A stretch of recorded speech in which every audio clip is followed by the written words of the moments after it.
Aragorn is being recast. Officially. Confirmed.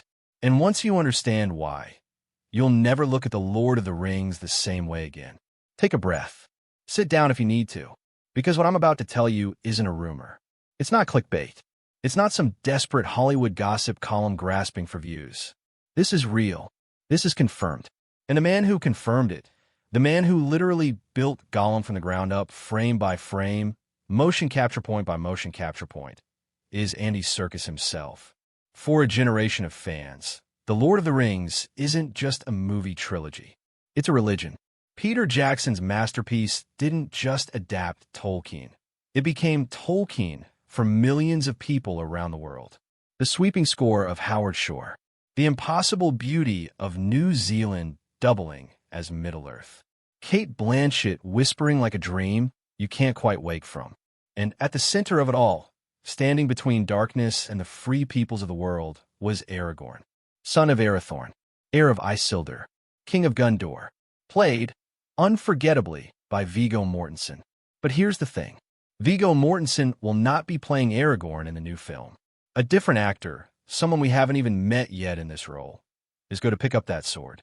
And before you close this tab, stay with me, because the why behind this decision is actually far more fascinating than the headline. It's about timelines, about tone, about what kind of story The Hunt for Gollum is actually trying to tell, and whether any living actor on Earth is capable of filling those boots. Let's rewind to the moment everything changed. Andy Serkis, director of The Hunt for Gollum, the man who is Gollum, the performer who redefined what acting could mean in the digital age, confirmed publicly that the new film will feature a recast Aragorn. Not a digital de-aging of Viggo, not an off-screen reference, an actual, physical, breathing new actor in the role. Now, to understand why this is such a seismic announcement, you have to understand what Serkis is building. The Hunt for Gollum isn't a remake. It's not a reboot in the traditional sense. It's a bridge story, set in the decades between the events of The Hobbit and The Lord of the Rings, exploring one of the most tantalizing gaps in Tolkien's entire mythology. What happened during those long years when Gandalf suspected the One Ring had resurfaced? When the Rangers of the North were quietly, desperately, hunting a creature named Gollum through the wild places of Middle-earth. That's the story. And who is the greatest Ranger of the North? Aragorn, which means he has to be in this film. The story demands it. The lore demands it. Tolkien himself, in the appendices of Return of the King, wrote about Aragorn's role in capturing Gollum and delivering him to Mirkwood. This isn't some fan fiction side quest. It's canon. It's essential. But here's where the first major wrinkle appears. And I want you to hold on to this thought because it's going to matter in about 60 seconds. The Hunt for Gollum takes place roughly 77 years before the events of the Fellowship of the Ring. Aragorn, during the main trilogy, is 87 years old, aged gracefully by his Númenórean bloodline, which means during the events of this new film, he would be somewhere in his early 30s. Young, fierce, still earning his legend. Viggo Mortensen is 66 years old. Do the math. Let's rewind to the moment everything changed. Andy Serkis, director of The Hunt for Gollum, the man who is Gollum, the performer who redefined what acting could mean in the digital age, confirmed publicly that the new film will feature a recast Aragorn. Not a digital de-aging of Viggo, not an off-screen reference, an actual, physical, breathing new actor in the role. Now, to understand why this is such a seismic announcement, you have to understand what Serkis is building. The Hunt for Gollum isn't a remake. It's not a reboot in the traditional sense. It's a bridge story, set in the decades between the events of The Hobbit and The Lord of the Rings, exploring one of the most tantalizing gaps in Tolkien's entire mythology. What happened during those long years when Gandalf suspected the One Ring had resurfaced? When the Rangers of the North were quietly, desperately, hunting a creature named Gollum through the wild places of Middle-earth. That's the story. And who is the greatest Ranger of the North? Aragorn, which means he has to be in this film. The story demands it. The lore demands it. Tolkien himself, in the appendices of Return of the King, wrote about Aragorn's role in capturing Gollum and delivering him to Mirkwood. This isn't some fan fiction side quest. It's canon. It's essential. But here's where the first major wrinkle appears. And I want you to hold on to this thought because it's going to matter in about 60 seconds. The hunt for Gollum takes place roughly 77 years before the events of the Fellowship of the Ring. Aragorn, during the main trilogy, is 87 years old, aged gracefully by his Númenórean bloodline, which means during the events of this new film, he would be somewhere in his early 30s. Young, fierce, still earning his legend. Viggo Mortensen is 66 years old. Do the math. Here's the part of this story where we have to stop and genuinely reckon with something. Because this isn't just a casting decision. This is about legacy. This is about one of the most defining performances in the history of modern cinema. Viggo Mortensen didn't just play Aragorn. He became him. There's a famous story from the set of The Two Towers, and if you've heard it, you already know where this is going. During a scene in Rohan, Viggo's character kicks an orc helmet in frustration. It's a powerful, gut-wrenching moment. The camera catches this raw, broken outpouring of grief. What most people don't know, Viggo actually broke 2 of his toes on that kick. He didn't stop. He didn't call cut. He kept going, channeling the real, physical pain into the scene. That scream, that genuine, agonized howl, is what made it into the film. That's Viggo Mortensen. He trained obsessively. He slept with his sword. He reportedly stayed in character for months at a time. He learned Elvish phonetically and then pushed to understand it grammatically. He rode horses bareback in the New Zealand wilderness just to feel what Aragorn would feel. This wasn't a paycheck performance. This was a man pouring his entire soul into a role, and you can see it in every single frame. The smoldering quiet of Strider in The Prancing Pony. The trembling anguish of a king who doubts whether he deserves his own destiny. The way he looks at Arwen like she's the only real thing in a world full of shadow. Viggo made Aragorn human, fallible, worthy, and now someone else has to do it. How? How does anyone do it now?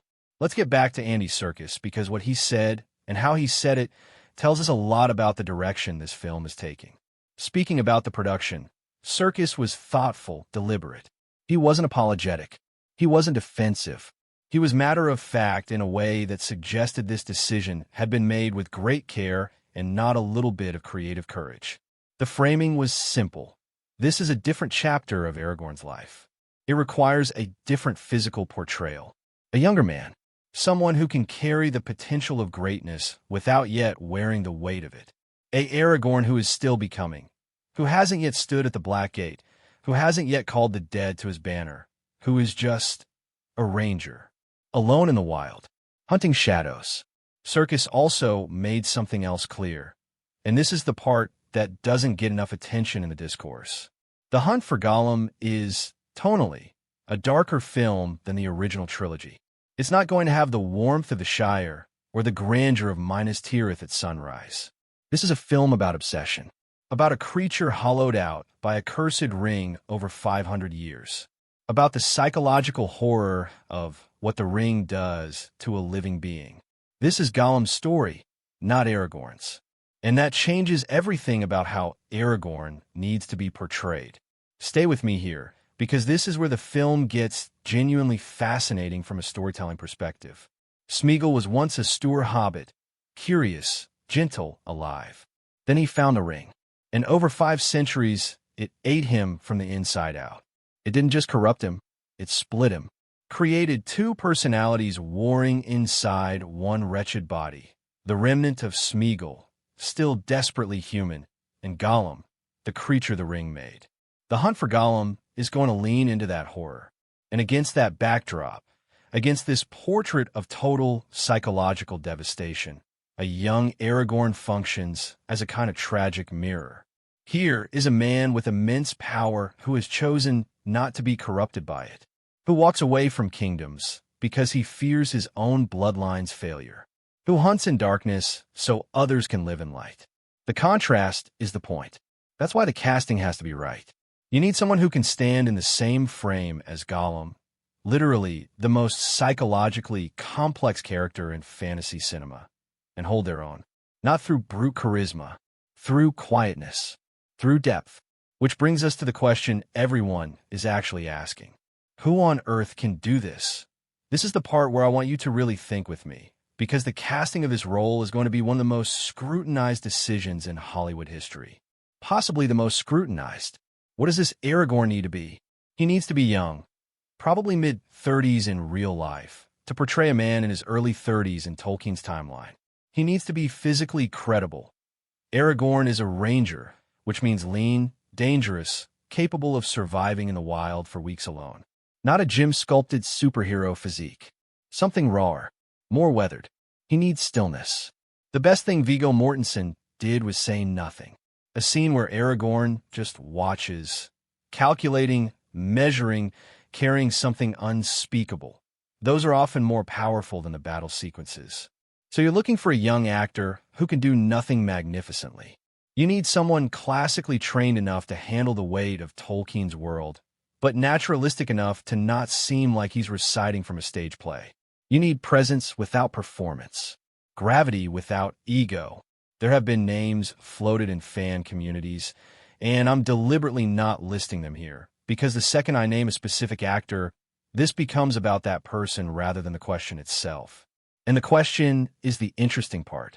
The question is, does this person exist? Is there a young actor in 2025 or 2026 who can carry this legacy without being crushed by it? Because the worst version of this casting is someone who is so intimidated by Viggo's shadow that they spend the entire film referencing the performance rather than creating one. The best version? Someone who forgets Viggo entirely, who starts from Tolkien's page, who makes us believe, scene by scene, that this ragged ranger in the wilderness is the same man who will one day be crowned king.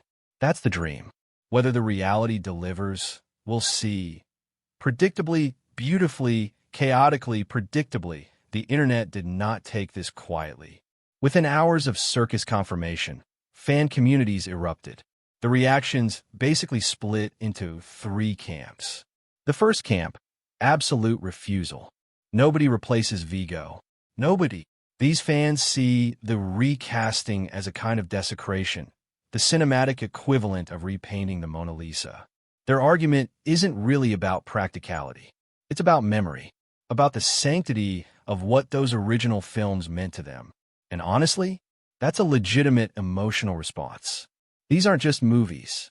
For many people, The Lord of the Rings arrived at formative moments, in childhoods and teenage years, in periods of personal struggle. Aragorn wasn't just a character. He was a symbol, a reminder that ordinary people, carrying impossible burdens, can still choose to be worthy of something greater. The second camp, cautious optimism. These are the fans who point to the appendices, who understand the timeline mathematics, who recognize that a faithful adaptation of this particular story requires a younger Aragorn. They're nervous, but they're willing to be surprised. And the third camp, smaller, but growing, genuine excitement.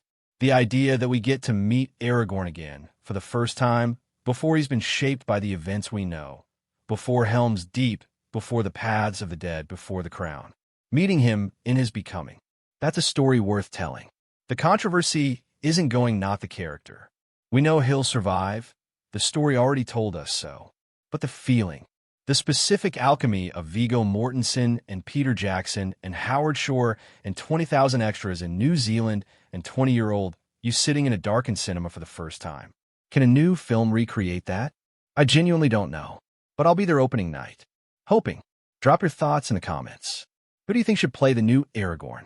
Are you angry? Excited? Heartbroken? Let's talk about it. Because if there's one thing this fandom has never lacked, it's passion. And until next time, for Frodo.away. But controversy, in this case, might actually be healthy. It means people care. Deeply. Passionately. Irrationally. And Middle-earth has always deserved that kind of love. Oh, here's where we land.